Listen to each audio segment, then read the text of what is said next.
queridos irmãos, foi Davi, que era rei em Israel, quem compôs este salmo, manifestando a confiança e felicidade daquele que crê no Senhor e que tem a certeza da vida eterna. É o que precisa estar em nós, irmãos. Primeiro, que nós somos crentes em Jesus Cristo, porque o Senhor nos deu o dom de crer na sua palavra, em Jesus, e na existência de nosso Pai, que é o nosso Deus. Então somos crentes, porque cremos. E também a felicidade que nós temos, que faz com que tenhamos confiança de herdar a vida eterna, de alcançar a vida eterna. Esta vida eterna que a palavra de Deus menciona, irmãos, é um viver para sempre, porque o nosso viver aqui, ele é de curta duração. Tem gente que não chega a viver nem uma hora. Tem criancinha que nasce, vive alguns minutos, depois parte, morre, desaparece. E outros vivem 100, 110 anos, às vezes até mais. Mas sendo mais de 100 ou vivendo horas, a nossa vida é de curta duração. Mas em Deus, ou melhor, Deus em Jesus Cristo propôs para nós um retorno para a sua glória com um viver eterno, como Ele é e como Jesus é. O Senhor Jesus é eterno. Os seus anos não se contam e não há medida na sua duração. Ele vive eternamente. Ele está com Deus, reinando, e aquele que alcançar graça, conseguindo ser crente em Jesus Cristo, este alcança a confiança e a felicidade de ter esta certeza que irá gozar a eternidade na glória de Deus. Então Davi, diante de tudo isso, ele pedia ao Senhor que o guardasse. Guarda-me, ó Deus, porque em Ti confio. Ele não confiava na sua integridade simplesmente, nem no seu poder. Ele era rei, ele tinha força, tinha mando, ele mandava, porque dominava em Israel. Mas ele não confiava nisto. Ele confiava somente em Deus. Então, dizia: minha alma disse ao Senhor, Tu és o meu Senhor, não tenho outro bem além de Ti. A minha alma quer dizer a minha vida, alma e vida é a mesma coisa. O meu viver, ele só existe confiando ao Senhor e não há outro bem além dele. E nós estamos aqui, irmãos, queremos crer que todos creem que para nós, por nosso viver, enquanto aqui estamos neste mundo, não há outro bem além de Deus. Deus é tudo para nós. Aí ele faz então uma recomendação às pessoas, dizendo assim: digo aos santos que estão na terra e aos ilustres em quem está todo o meu prazer, as dores se multiplicarão àqueles que fazem oferendas a outro Deus.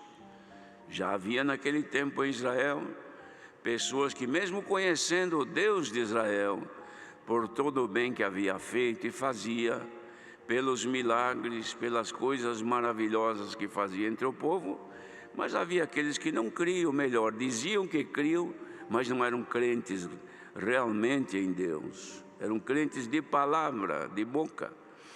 Então, dizia, estes já não são realmente ou totalmente filhos voltados a Deus.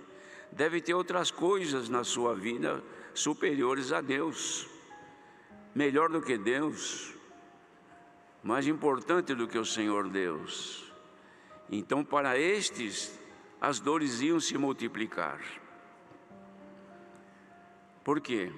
Porque sem Deus, irmãos, só Ele que tem o poder de nos livrar dos sofrimentos, e principalmente o sofrimento eterno, daqueles que não herdarem a vida eterna, a salvação proposta pelo Senhor. E ele diz: eu não ofereço as suas libações de sangue, jamais, e nem tomo os seus nomes nos meus lábios. Ou seja, tudo aquilo que era uma afronta contra Deus, outras coisas tidas como credo religioso, como Deus, ou como um ser superior que pudesse ajudar, que não fosse Deus, Davi nem sequer mencionava o seu nome, pelo temor que ele tinha diante de Deus, o amor que amava a Deus. Depois ele faz aqui uma confissão, irmãos, que nós cantamos agora: és minha porção. Não é isso que cantamos no coro do hino passado?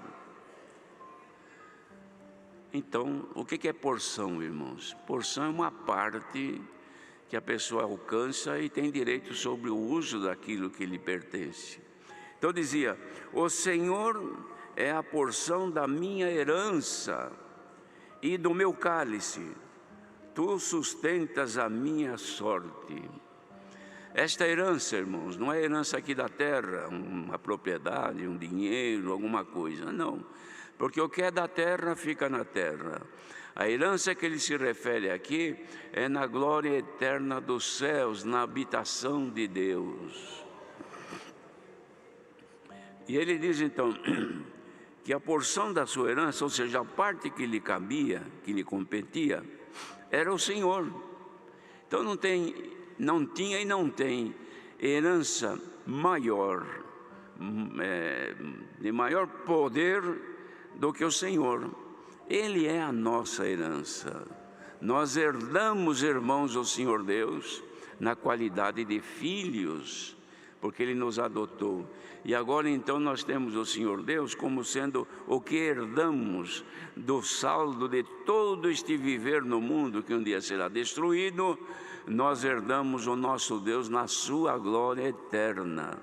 Ele é a porção. E diz aqui: Ele é a porção da minha herança e do meu cálice. Que cálice é esse, irmãos?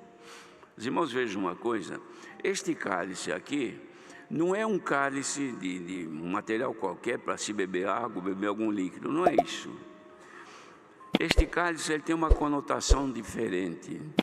O cálice, irmãos, é aquilo que pertence a cada um, que recebe a cada um durante o seu viver. Se a pessoa creu no Senhor, foi fiel a Deus, o seu cálice, ou seja, aquilo que lhe pertence, é de bênção, de bondade, de amor, de misericórdia e de salvação.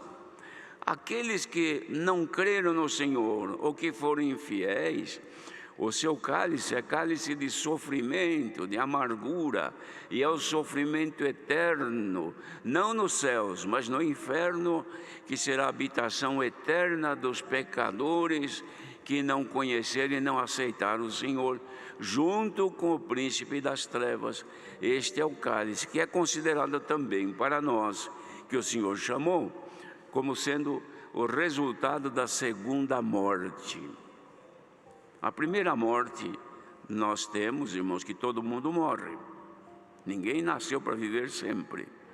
Mas a segunda morte que fala aqui, irmãos, é sobre o aspecto espiritual, ou seja, aqueles que foram ressuscitados com Cristo, que receberam a vida que está nela, a vida eterna. Estes não podem perder, porque os que perderem, então eles passam a ter a segunda morte, ou seja, a morte para nunca mais aparecerem perante Deus. Os que morrem na primeira morte terão ressurreição, segunda morte não. A segunda morte, irmãos, é para o sofrimento eterno.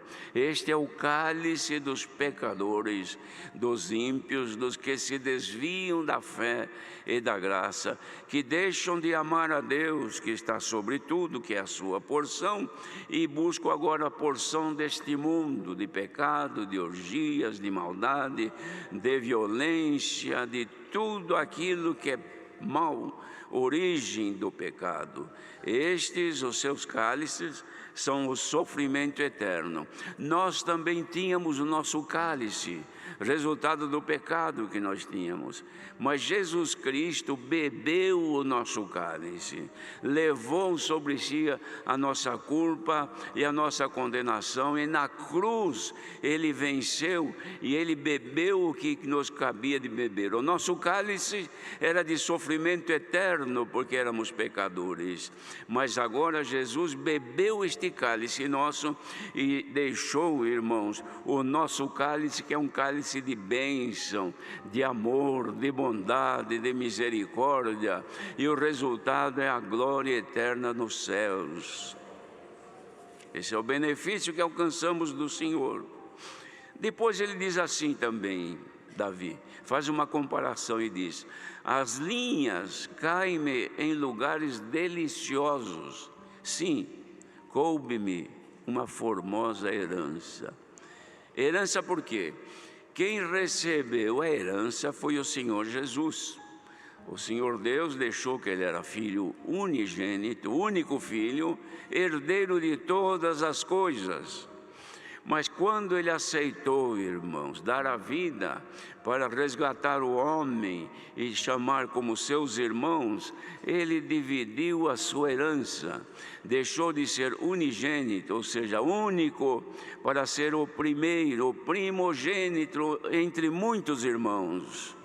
Dividiu a sua herança. E na divisão da sua herança, coube para nós, irmãos, uma herança formosa, uma herança maravilhosa, uma herança, irmãos, que vamos gozar dela no reino dos céus. Olha, irmãos, Davi não tinha professor, não fez faculdade, não fez teologia. Davi não viveu junto com grandes mestres daquele tempo, pensadores, não. Mas o Espírito de Deus, pela sua comunhão com Deus, lhe revelava estas coisas. Veja, irmãos, o que ele escreve aqui é muito profundo. Quando ele fala que as linhas caem em lugares deliciosos, o que quer dizer isto? É que aquele tempo, irmãos, divisão de uma herança se dividia com linhas, ou seja, como se fosse, por exemplo, uma pessoa que tinha um terreno quadrado, e ia dividir aquilo em 4 filhos, por exemplo. Então a divisão consistia assim: puxa uma linha do meio até o meio longe, depois uma transversal, ficariam 4 partes. Então tinha a primeira linha, depois a segunda linha, a terceira e a quarta. Cada um receberia o conteúdo que estava dentro daquela linha. Então tinha uns que na primeira linha receberam uma terra boa, uma terra produtiva, um lugar maravilhoso. Outros na segunda linha já não. Outros que na terceira era um lugar cheio de pedras, de coisas ruins, que não servia, não produzia nada. Outro pior. Mas nessa divisão ele comparava que a linha que cabia a ele era em lugares deliciosos. Esta linha que coube a nós é a graça do Filho de Deus. Bem-aventurado quem alcançou esta linha, um lugar delicioso. Delicioso por quê? Porque aqui se manifesta as delícias do reino de Deus, a sua palavra, as suas virtudes, os seus dons, a misericórdia, a bondade, a atenção de Deus ao seu povo, se manifesta pela graça do seu Filho, de Jesus Cristo, que nos cobriu. Estamos na graça do Filho de Deus.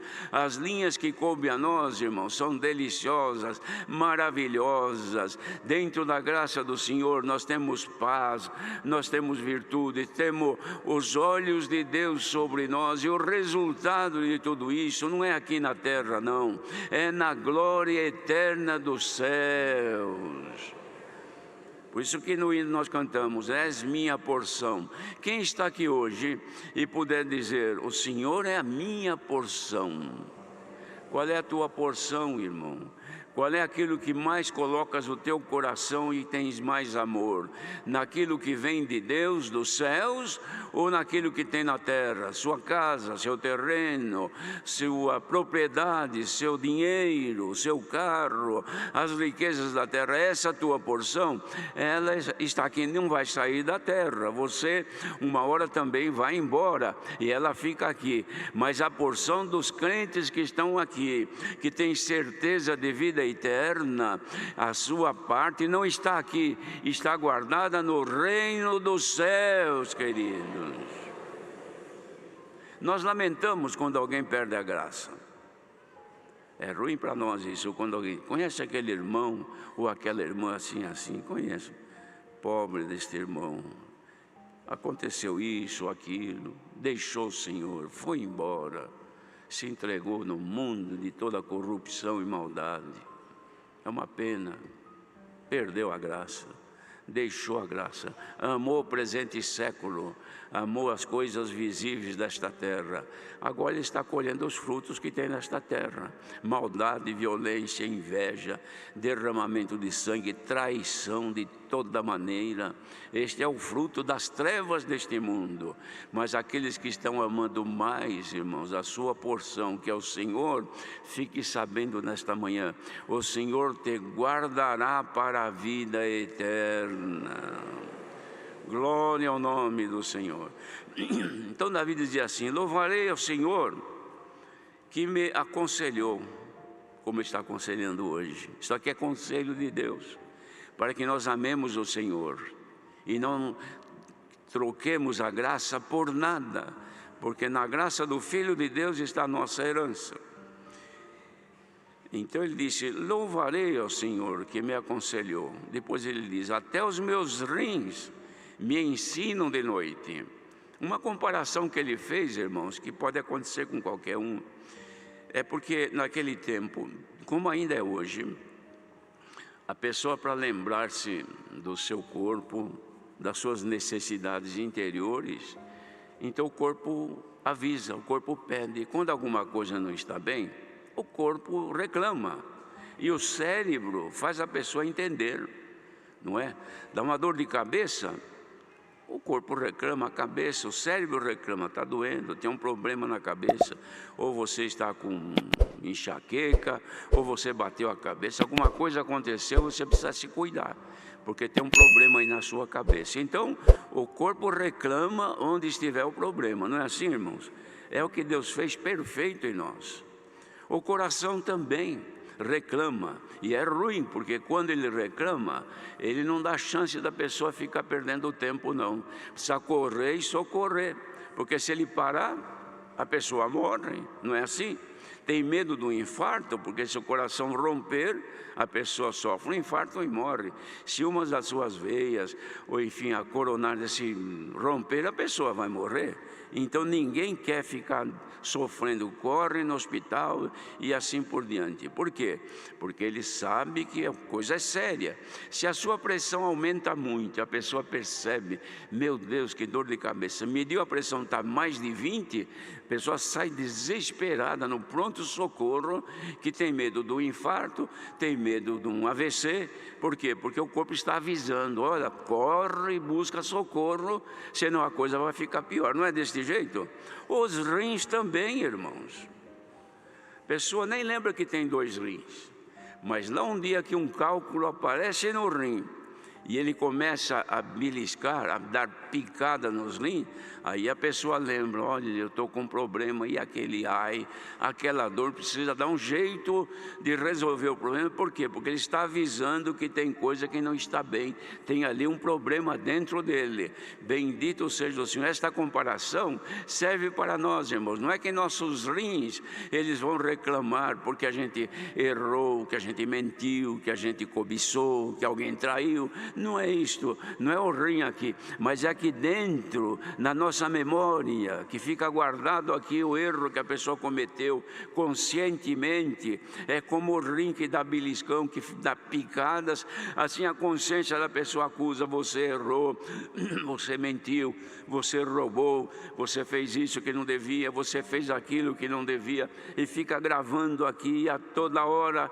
mostrando, até que a pessoa resolve não procurar um médico, mas vai procurar o médico dos médicos, o Senhor. Senhor, eu errei, tropecei, menti, fiz o que não devia, e agora eu não tenho mais paz. Eu não posso viver assim. Tu és a minha porção, tu és a minha herança. Eu não posso perder esta herança por um erro que eu cometi. Então eu venho, Senhor, antes de perder o direito à minha herança, eu quero que o Senhor me liberte, perdoa o meu erro, perdoa o meu pecado. A Irmandade faz isso? Se não fazem, precisa fazer. Porque se a pessoa erra sem saber, a consciência não marcou, não registrou, então você está tranquila, não sabe de nada, errou, mas não sentiu. Mas aquele que fez conscientemente, dolosamente, premeditado e falhou, enganou, mentiu, fez qualquer ato que desagradou a Deus, não adianta querer enganar o Senhor. Você tem que correr, Senhor, eu não estou sentindo picadas nos meus rins, mas a minha consciência não dá sossego, porque eu tropecei, falhei, errei. Conta para o Senhor, confessa o teu pecado, e reconhece o teu erro e peça perdão, e Deus te perdoa, para não perder a herança. Quanta gente que já perdeu, irmãos, e sabe que não tem mais recurso, pecou, tropeçou, morreu, não tem mais vida. O coração, não é que é o coração do corpo, mas a mente, ou seja, na consciência, o Senhor não se manifesta mais. Está aí, mas bem-aventurado quem não perdeu ainda a sua porção. E quem tem direito na sua porção, sente a alegria de ser herdeiro de Deus e co-herdeiro com Cristo. Se a Irmandade tem essa certeza, alegremos-nos no Senhor, porque ainda nos cabe esta formosa herança, irmão. Porque ter herança aqui na terra é coisa boa no momento, mas quanta gente que recebe a herança depois dá um infarto e vai embora. Outro recebe herança, mas dá um AVC, não fala mais, não anda mais, fica na cama o resto da vida. Para que herança aqui desse jeito? Mas os que têm direito na herança eterna, que é nosso Senhor Jesus Cristo, Ele é a nossa herança, Ele não falha, Ele não morre, Ele é eterno e te espera lá na sua glória. Se alguém perdeu a esperança, busque misericórdia, porque o Senhor é piedoso. Então ele diz assim: por conta disto, eu tenho posto o Senhor continuamente diante de mim. Tem gente que nunca se lembra de Deus, nem se lembra que é crente, mas tem gente que põe o Senhor continuamente, dia e noite, lembra de Deus, lembra da bondade do Senhor, lembra da misericórdia de Deus. Se você está aqui e nunca lembra do Senhor, não tem gratidão para com Deus, como se Deus fosse obrigado a te dar algum benefício. Deus não tem obrigação nenhuma, nós é que somos obrigados a ir aos pés do Senhor buscar misericórdia. Ele oferece a sua misericórdia a quem reconhece seus pecados, sua situação de miséria. Vá aos pés do Senhor e busque misericórdia. Então ele dizia assim: tenho posto o Senhor continuamente diante de mim, por isso Ele está à minha mão direita, e eu não vou vacilar nunca. Quem tem o Senhor não vacila. Vacilar, irmãos, é duvidar, é perder a esperança. Quantos que estão aqui nesta manhã vacilando? Será que Deus me conhece? Será que Deus me ama? Se o Senhor não te amasse, Ele não mandava a palavra deste jeito aqui não. Ele está falando assim porque Ele quer manifestar o seu amor para conosco. Por causa disso, então, está alegre o meu coração. A Irmandade está sentindo alegria em ouvir a palavra do jeito que Deus está falando? Ou está sentindo triste? Tem gente que está desesperada para ir embora, porque a palavra lhe incomoda, não lhe dá alegria. Por quê? Porque não tem esperança na herança. Mas quem tem, alegra o teu coração nesta manhã. E faça a tua glória regozijar. A tua glória são as virtudes de Deus em ti, que traga para você alegria. Ele diz assim: até a minha carne vai repousar segura. Teu corpo é o templo do Espírito Santo. Ele habitando dentro de ti, tendo certeza da vida eterna, o Senhor te guarda. Depois, irmãos, fala profeticamente de Jesus Cristo. Os irmãos vejam que sabedoria Deus deu a Davi. Isto aqui, ele está como numa oração falando com Deus e disse assim: portanto, está alegre o meu coração e se alegra a minha glória, se regozija, e a minha carne vai repousar segura. Porque, falando de Jesus agora, não deixarás a minha alma no inferno, e nem permitirás que o teu santo veja a corrupção. Falava de Jesus, que Jesus, irmãos, foi morto, mas a sua alma não ficou para sempre no inferno. Ele desceu até o inferno, mas não ficou, e nem seu corpo se corrompeu, não apodreceu, a terra não comeu, porque ao terceiro dia ressuscitou glorioso e triunfante. Então deixa aqui um recado para os crentes nesta manhã, que têm certeza de vida eterna, que sabe que são herdeiros com Cristo. Você vai ver a vereda da vida, o caminho da vida. E na presença do Senhor há abundância de alegrias, e a tua mão direita há delícias perpetuamente. Quem veio aqui nesta manhã triste, desanimado, pensando tanta coisa más desta vida terrena, e até na hora da palavra você está aí maquinando, pensando o que vai ser, o que vai acontecer, minha vida é um sofrimento, tenho vontade de deixar de viver, de abandonar tudo. Então o Senhor mostra para você hoje a vereda da vida, a direção da vida eterna. Crente que não conhece a vereda da vida não creu no Senhor ainda. Mas o povo que está ouvindo aqui, que sabe a vereda, irmãos, é um caminho, uma direção. Você sabe a direção da vida eterna? Jesus Cristo é a direção que está dentro de ti. E nele há abundância de alegrias. Deixa então a tua tristeza, o teu desalento, e recebe nesta manhã a alegria de ser crente em Jesus Cristo, o Filho de Deus. Deus seja louvado. Agradeçamos a Deus em oração.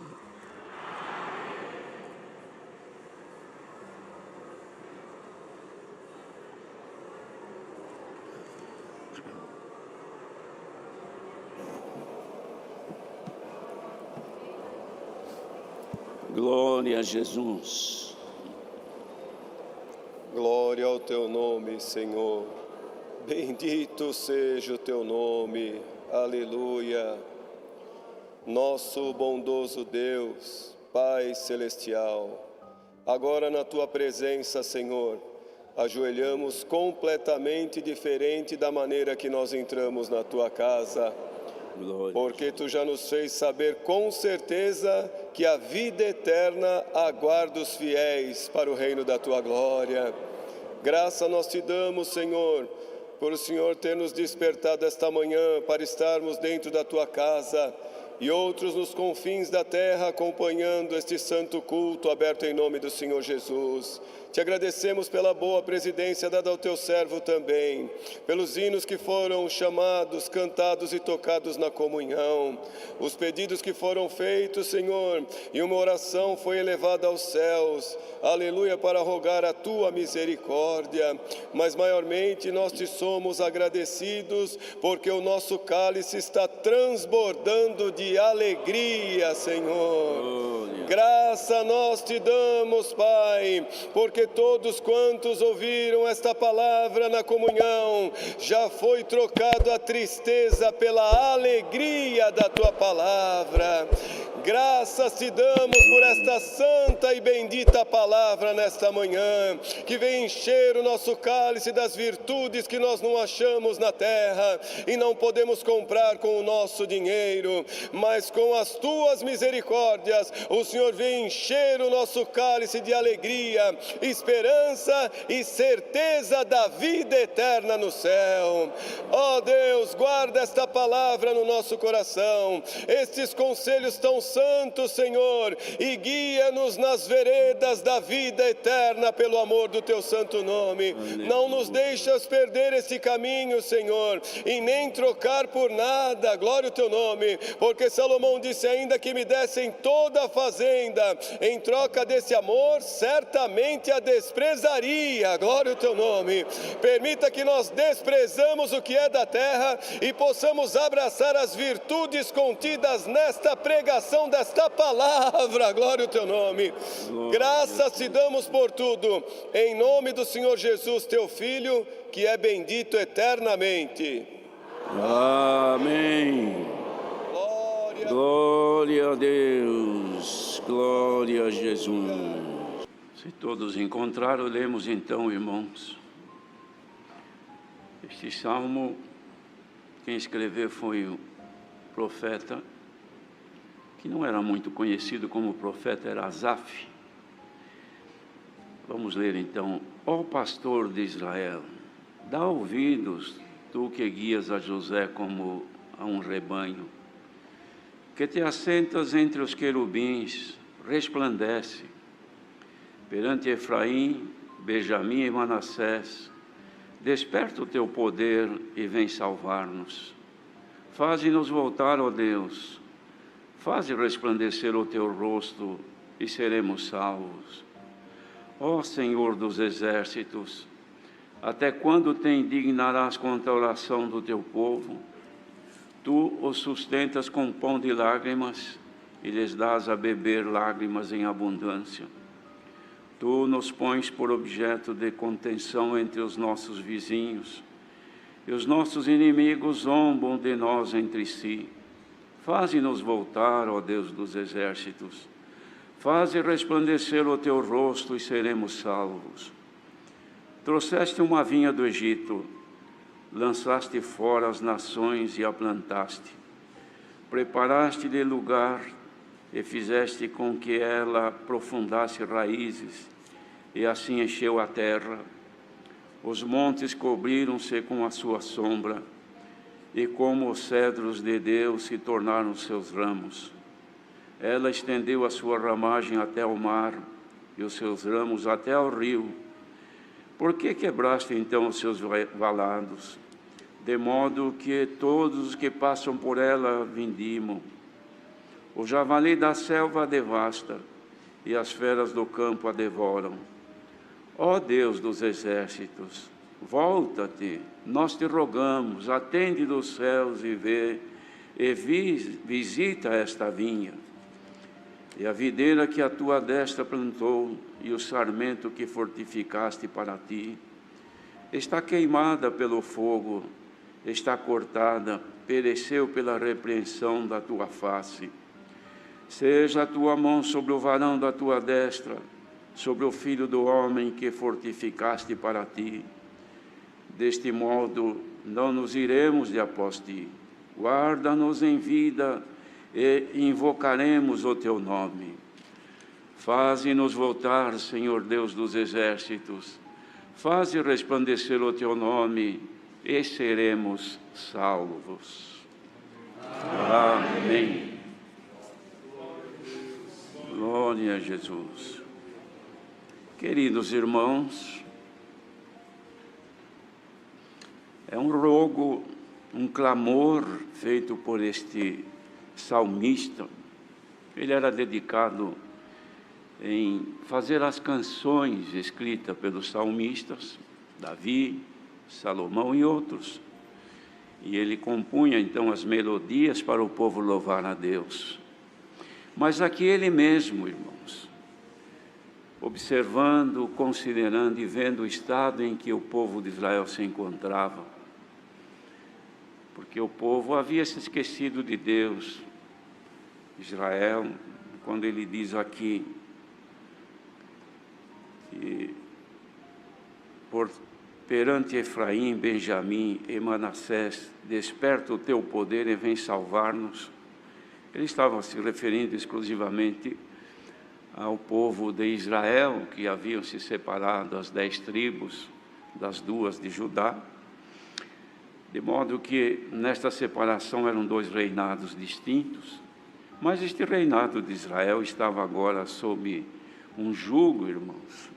Eles haviam se tornado vencidos pelos assírios, levados em cativeiro, um grande sofrimento, muita dor, muita tristeza, e os tempos se passavam. E ele fez então esta consideração, olhando, observando.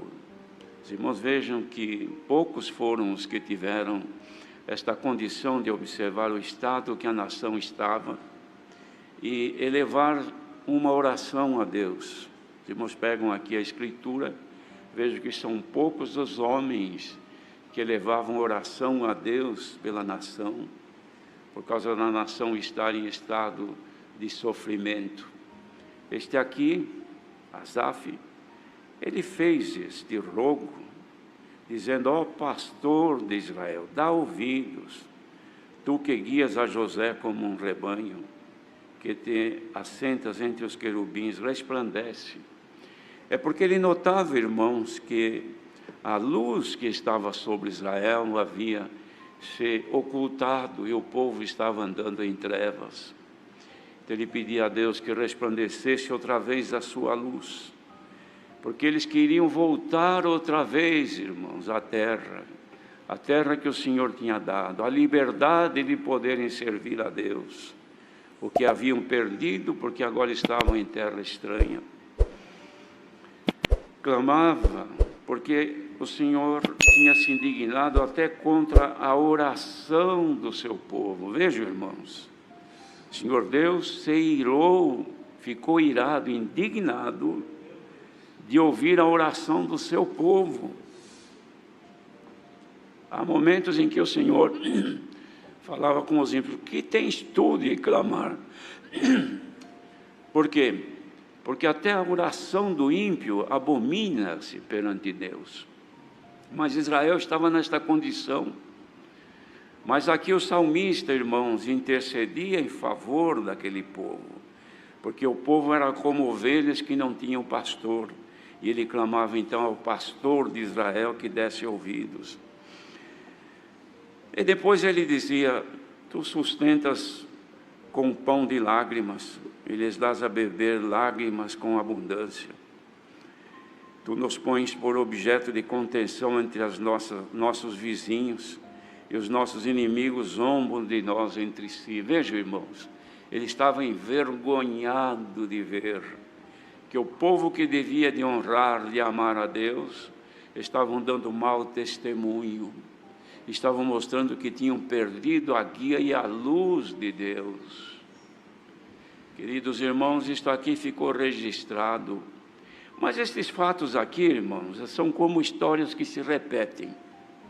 Mais adiante, então, ele fez aqui, irmãos, uma comparação linda. Disse assim: preparaste-lhe lugar, ou melhor, trouxeste uma vinha do Egito, lançaste fora as nações e plantaste. Era o povo de Israel, considerado como a vinha do Senhor Deus. Preparaste-lhe lugar e fizeste com que ela aprofundasse raízes e encheu a terra. Os montes cobriram-se com a sua sombra, os cedros de Deus se tornaram os seus ramos. Ela estendeu a ramagem até ao mar e até os rios, cresceu muito Israel. Por que quebraste então os seus valados, de modo que todos os que passam por ela vindimam?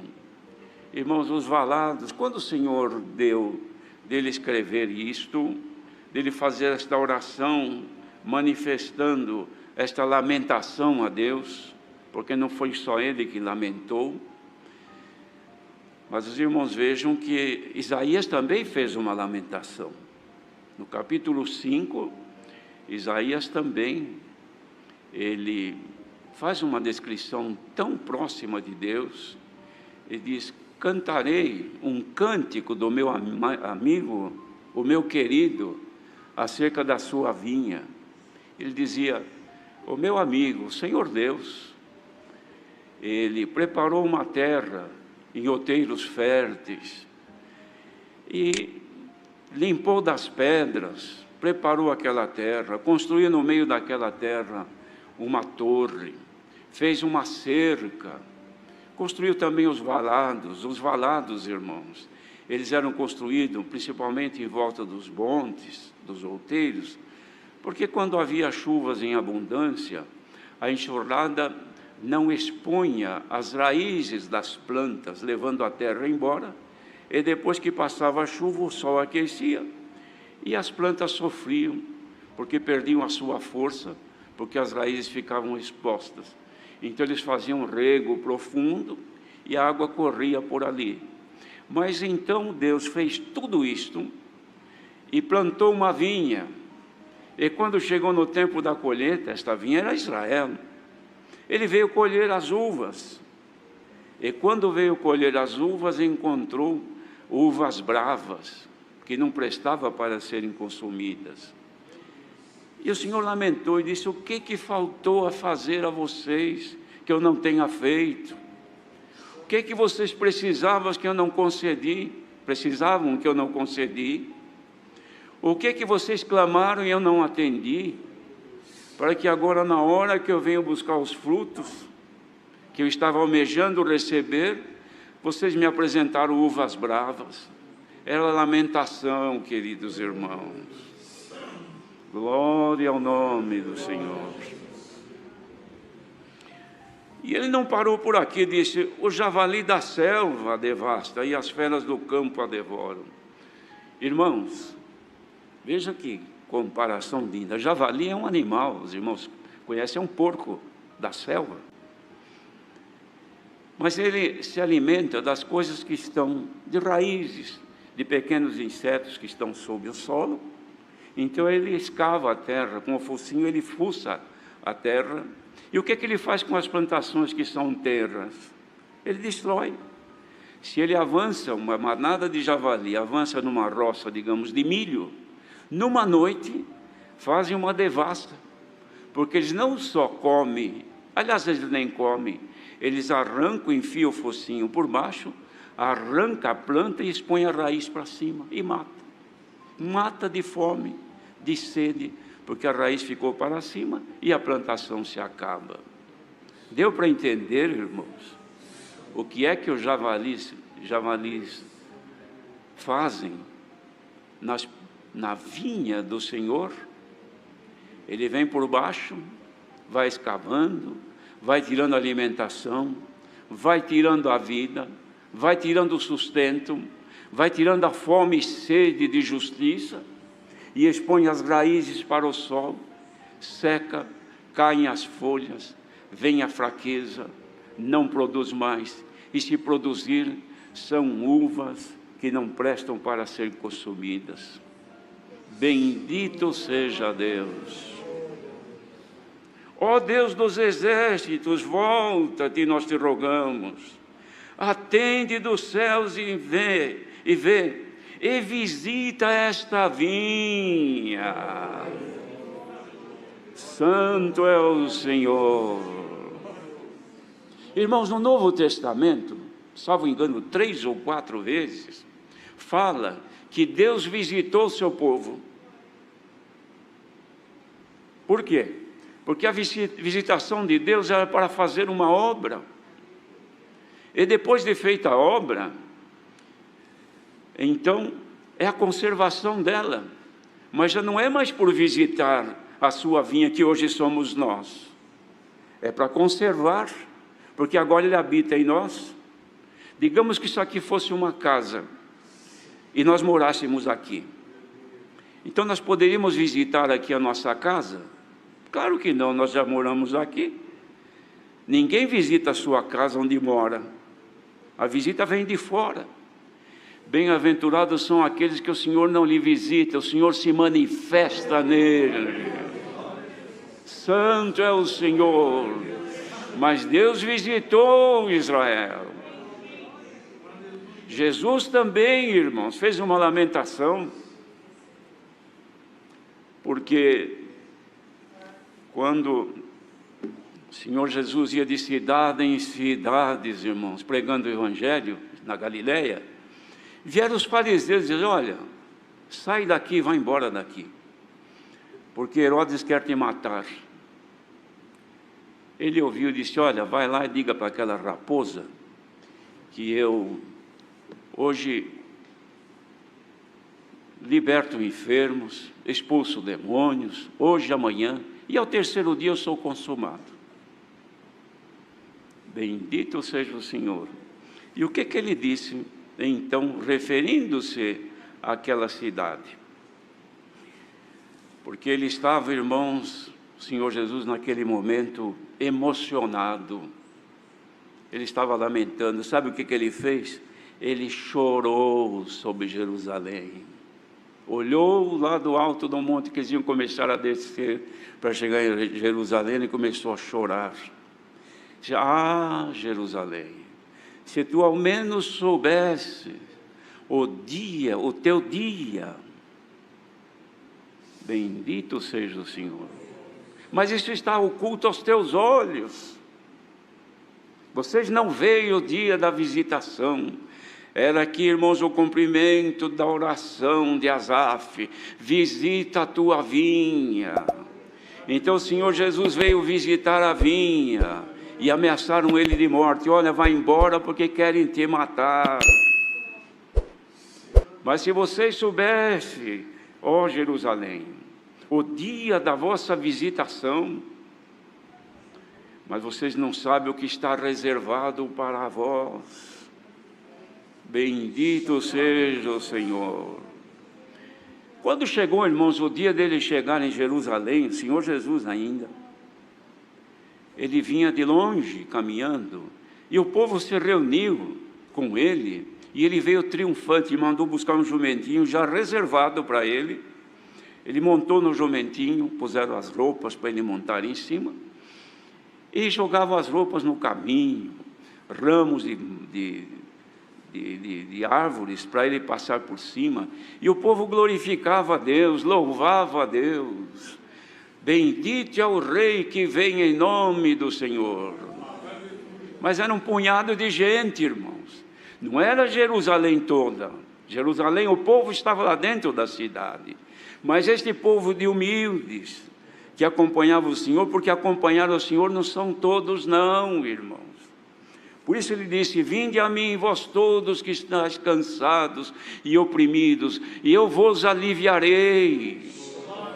Eram os cansados, os oprimidos, os sofridos que acompanhavam o Senhor, e cantavam e glorificavam a Deus no caminho. Mas os fariseus, olhando, disseram: Senhor, manda essa gente se calar, Senhor, que ficam gritando aí. Saiba de uma coisa, que se estes se calarem, as próprias pedras clamarão. Mas ele havia dito, irmãos, que haveria de ser derribada, Jerusalém haveria de ser sitiada, cercada. E de fato aconteceu nos anos 70 depois de Cristo, já com o crescimento do Evangelho. Aconteceu do cumprimento desta profecia de Jesus, porque os romanos sitiaram a cidade e ficaram quase 5 meses, 4 meses e meio, um pouco mais, em volta da cidade, cercando, e o povo perecendo lá dentro, até que invadiram, destruíram a cidade, mataram milhares de pessoas, e a cidade se acabou. Sabe quem é que testificava agora no lugar daqueles que tinham que louvar e glorificar a Deus? As pedras que sobraram em Jerusalém. Santo é o Senhor. Mas antes que as pedras clamem, antes que aconteça o que acontecer, irmãos, vamos fazer como Abacuque. Ainda que aconteça tudo, mas eu não deixo de confiar em Ti, Senhor. Ainda tenho dentro de mim o louvor à Tua majestade. Santo é o Senhor. Mas agora vem Jesus então, irmãos, glorioso e triunfante. E quando Ele chega para entrar em Jerusalém, Ele olha e para, e todo mundo olhando, o que será que Ele vai dizer? Ele levanta as suas mãos e diz: Jerusalém, Jerusalém, que matas os profetas e apedrejas os que estão enviados. Quantas vezes eu quis ajuntar os teus filhos, como a galinha junta os seus pintos debaixo da asa, e não quiseste. Bendito seja o Senhor, mas desde que a vossa casa vos ficará deserta, até quando digais, bendito aquele que vem em nome do Senhor. Ó igreja reunida agora, bendizei o nome do Senhor, porque Ele veio, nós o recebemos, o aceitamos. Santo é o Senhor. E cumpriu, irmãos, a profecia de Isaías. Não ficou palavra jogada ao ar que se perdesse. O meu amigo plantou uma vinha, não é? De fato aconteceu. E a vinha que parecia ser a melhor cepa que havia, no entanto não produziu o que se esperava. Mas agora, quando cumpre a profecia de Asaf, porque quantas profecias foram feitas da vinda do Senhor Jesus, mas ele fala aqui, irmãos, do Filho do Homem. Ele fala que, pedindo a Deus que o fortificasse, que era neste momento que o Senhor precisava ser fortificado, para que o Senhor pudesse, irmãos, resgatar Israel. Mas Jesus, antes disso, disse aos seus discípulos: eu sou a videira verdadeira. Quantas videiras foram plantadas na vinha em Israel, mas não foram verdadeiras, porque produziram o que não devia produzir. Mas eu sou a videira verdadeira, e aqui estão as varas nesta noite, ligadas a esta videira verdadeira. Será que agora, se o Senhor entrar com as suas mãos entre as tuas folhagens, encontrará em ti algum fruto doce ao seu paladar? Igreja, pela vossa comunhão, receba agora as mãos do Altíssimo que toca entre a tua vida. Há um louvor, há um cântico ao Senhor. Glória ao nosso grande Deus. Bom é estarmos nós aqui, porque o Senhor agora está entre nós, irmãos, se movendo. O Espírito de Deus se move dentro de nós e encontra louvor, encontra um cântico, encontra um aleluia, encontra o que foi dito: nós não nos apartaremos de ti, nós não nos alongaremos de ti. Acheguemos-nos agora a Ele, porque Ele está conosco.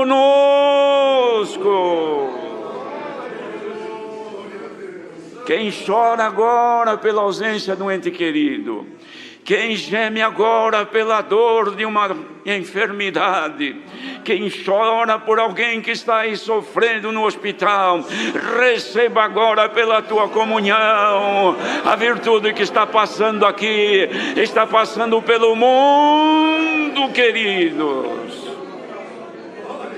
Ah, que alegria, que satisfação, porque estamos ligados nesta videira.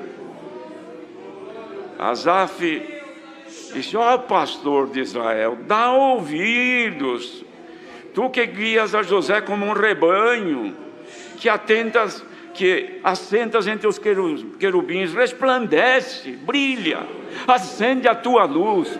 Receba agora o brilho da luz de Deus, queridos. Faze-nos voltar. Quem sabe alguém se alongou do Senhor, quem sabe alguém não ora mais, não canta mais, não tem mais fome. Irmãos, um dos problemas, segundo dizem, desta enfermidade que assola a terra hoje, tira a fome da pessoa, tira a sede. Então a pessoa não come mais, não aguenta, não suporta o cheiro da comida, não come. E não bebe água, não consegue beber a água. Sem água e sem comida, os órgãos, os rins param de funcionar, e a vida se esvai, e a pessoa morre. Sem a água da vida, sem a palavra da vida, morre. Sem Deus Pai somos frágeis humanos, não cantamos assim? Sem a palavra de Deus nós morremos. Nós não temos por acaso fome e sede de justiça. Justiça não é juízo sobre este ou sobre aquele. Justiça é a palavra de Deus. Irmandade, estão com fome e com sede de justiça? Seja hoje cheios da palavra da vida. Santo é o Senhor. Glória ao nosso eterno Deus, que nunca deixará de mandar o pão da vida e esta água que mata a nossa sede. Quem está cansado e oprimido, venha. Quem está longe do Senhor, volte. Santo é o Senhor.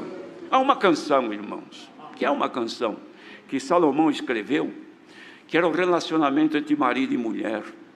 Era que a mulher estava muito ausente do marido, e ele exclamava: volta, sunamita, volta.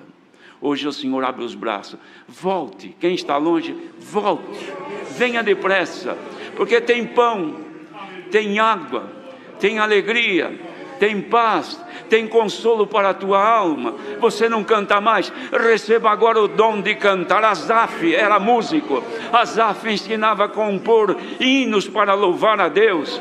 Ao invés de alimentar-te com notícias ruins, pegar o teu celular e ouvir coisas que não agradam, põe um hino que cante, põe um louvor a Deus e cante. Chore com a presença de Deus. Dá para chorar um pouquinho aqui, irmão? Dá para louvar um pouquinho a Deus? Arranquemos agora do nosso coração um louvor à majestade divina e vamos prometer: Senhor, não me apartarei de Ti, santifica-me para estar junto de Ti. Deus